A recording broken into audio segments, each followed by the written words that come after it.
సిద్దిపేట నియోజకవర్గం రాష్ట్ర నాయకులు ఫయాద్ గారు చెప్పండి. 1 year సెలబ్రేషన్స్ జరుపుకుంటున్నారు, రైతు పండగ అంటున్నారు, తర్వాత కార్మికులకు కావచ్చు ప్రతి ఒక్కరు వెలుగు నింపింది కూడా రేవంత్ రెడ్డి వచ్చిన తర్వాతనే ఇంతమందికి బాగా జరిగిందని చెప్పేసి అంటున్నారు. సో ఈ 1 year పాలన పైన ఏమంటారు? ఒకటే చూడండి బ్రదరు, 1 year పాలనలో రేవంత్ రెడ్డి చేసింది శూన్యం. ఏమి ఒక పథకం చేయలేదు, ఒక పని చేయలేదు. ప్రజలను హింసించుడు, ప్రజలను దోసుకొని తినుడు, ఆ కేసులు పెట్టుడు, ఈ కేసులు పెట్టుడు, చిల్లర మల్లర రాజకీయాలు చేసుకుంటా పబ్బం గడుపుతుండు. ఒకటి. రెండోది, మన యువ నాయకుడైన మన రాష్ట్ర నాయకులు గారు మంత్రివర్యులు హరీష్ రావును ఆయన ఎంబడి పడ్డాడు. ఎందుకు పడ్డాడంటే ఆయన ఉన్నదన్నట్టు నిజాయితీగా మాట్లాడతాడు. ప్రజల మనిషి, 24 గంటలు ప్రజలు సేవ చేసే మనిషి. రాత్రి 1 గంటకు లేపి కూడా హరీష్ అన్న ఈ బాధ ఉన్నదంటే లేచి నిలబడి ఉరుకొచ్చే మనిషి. అటువంటి వ్యక్తిని పెట్టుకుని ఒక చిల్లర మల్ల రాజకీయ నాయకుడు పెట్టుకుని చక్ర తెరవడని పిచ్చగుంటలను వాళ్ళ వీళ్ళని పెట్టుకుంటా ఫోన్ ట్యాపింగ్ ట్యాపింగ్ అని అన్నను పరిశ్రమ చేస్తున్నాడు హరీష్ అన్నను.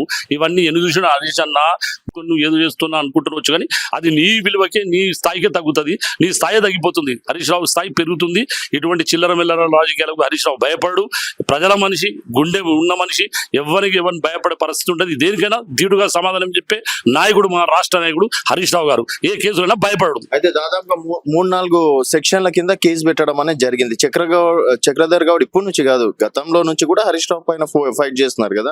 సిద్దిపేట గ్రామంలో ఇవాళ అందరూ ప్రతి ఒక్కరు అంటారు, ఏ ఊరేమో ఇది సిద్దిపేట అంటే, మేము ఏ డిస్టిక్ పోయినా సిద్దిపేట మీద అంటే గర్వపడతారు.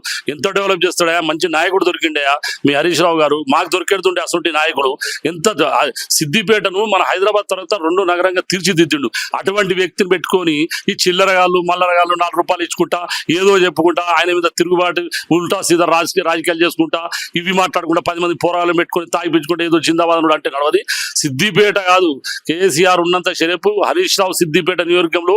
ఒక్కటేనండి, చక్రధర్ గౌడ్ అనేటోడు బయట దేశాలకు పోయి 4 రూపాయలు సంపాదించుకొని మంచి బతకాలి, మంచి చేయాలి. కానీ అటువంటి వ్యక్తి వచ్చి సిద్దిపేటలో బీజేపీలో కలిసిండు. బీజేపీలో పోయిండు, అల్చల్ చేసిండు, అది చేసి దొరకలే. ఆడ పబ్బం గడిపిండు, ఆడ ఏం దొరకలే. మళ్ళీ వచ్చి కాంగ్రెస్ లో కలిసిండు.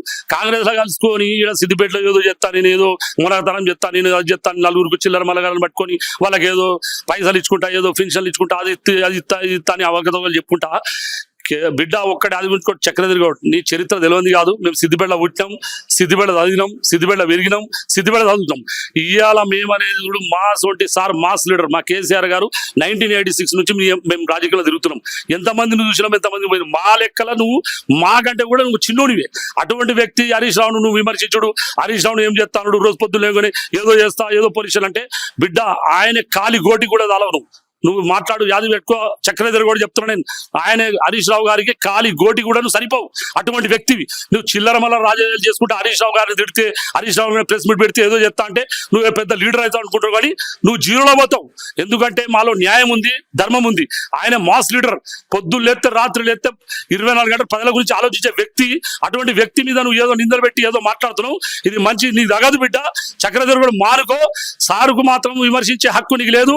ఆయన ఏం తప్పు చేయడు, ప్రతి ఒక్క పని చేసాడు. సిద్దిపేటను నందనవనం చేసాడు. కేసీఆర్ గారు ఒకటి అన్నారు, సిద్దిపేటకు అన్ని వచ్చినాయా, ఇక మా హరీష్ రావు అంటుడు ఒక హెలికాప్టర్, ఒక ఎయిర్పోర్ట్ కావాలంటుడు, అది కూడా చేయాలని అని ఆనాడే సభలో చెప్పాడు బిడ్డ. అటువంటి వ్యక్తిని పట్టుకొని నువ్వు ఏదో మాట్లాడుతున్నావు అంటే అది గెలవదు, అది తగదు. చక్రధర్ గౌడ్, నువ్వు సామాన్య కార్యకర్త కంటే హీనం. ఒక సర్పంచ్, ఒక వార్డు మెంబర్ నువ్వు సిద్దిపేట చూస్తాను. నేను 10 మంది వార్డు మెంబర్ గెలిపిస్తా, నువ్వు ఒక వార్డు మెంబర్ కలిసి అప్పుడు మాట్లాడు దమ్ముంటే. 20,000 ఓట్లు వచ్చినాయి, 20,000 ఓట్లు వచ్చినాయి. అన్ని దొంగ ఓట్లే పెట్టుకొని వాళ్ళ ఓట్లు ఊర్లో పైసలు ఇచ్చి అవి ఇచ్చి అన్ని దొంగతనం చేసుకున్నాయి. హరీష్ రావు గురించి దొంగ ఓట్లు కాదు, వారి ఒక పైసా మందం కూడా పనికిరాడు సార్. ఆ ఓట్లు వీటి పెట్టండి. ఆయనే హైదరాబాద్ కాదు, ఏ ఊరు పోయినా, ఏ డిస్ట్రిక్ట్ పోయినా, ఏదైనా మీ సిద్దిపేట అంటే గర్వంగా చెప్పుకుంటాం మేము సిద్దిపేట అని. అటు మీదే నడుస్తుంది. ఈ రేవంత్ రెడ్డి ఎన్నోసార్లు అన్నాడు సిద్దిపేట అంటే ఏం చేస్తుండే అని పనులు. డీకే అరుణ అన్నది ఎన్నోసార్లు అన్నది. ఎంత మంచి లీడర్ అయ్యా, మాస్ లీడర్ అయ్యా, ఎంతో డెవలప్ చేసిండే. ఏమేం చేసి మన కేశవరావు గారు ఇప్పుడు దొంగలేక దెంకపోయిన కేశవరావు మనడు సిద్దిపేటకు వచ్చి మన రైతు బంధు ఆఫీస్ చూసి ఆడ కట్టింది చూసి, అబ్బా ఏం కట్టినావా, ఏసీలు ఆ రూమ్ లేదు, అదేంటి హరీష్ రావు గారి నేను కూడా ఇది ప్లాన్ ఇవా, నేను కూడా కట్టిపిస్తా అన్నాడు. అటువంటి లీడర్ పట్టుకొని ఈ పిచ్చగుంటోడు ఏదో మాట్లాడుతున్నాడు చక్రధర్ గౌడ్. నువ్వు దొంగన మంగళ చిల్లర మల్ల రాజకీయం, నువ్వు ఒక చిన్న పై సంబంధం కూడా పనికిరావు. హరీష్ రావును ఒక ఎంటికాడు ఓపికలు రేవంత్ రెడ్డి వెనుకున్నాడు అది రేవంత్ రెడ్డి అనుకున్నాడని ఆయనతో అనిపిస్తుంది కానీ అది ఏదో బలం మీద పోతున్నాడు కానీ సొంత బలం ఉండాలి బిడ్డ. ఇవాళ నేను ఒక్కరు మాట్లాడుతున్నా, కేసీఆర్ గారు ఎక్కడున్నా తెలియదు, నేను ధైర్యంగా మాట్లాడుతున్నా, దమ్ముగా మాట్లాడుతున్నా. ఏ రంగంలో రమ్మంటే వస్తా, ఏ రోడ్డు మీకు రమ్మంటే వస్తా, ఏ జాగ్రత్త రమ్మంటే అటువంటి లీడర్ పెట్టుకోవాలి. కానీ ఈ చక్రధర్ పెద్ద దొంగ లుచ్చావాడు.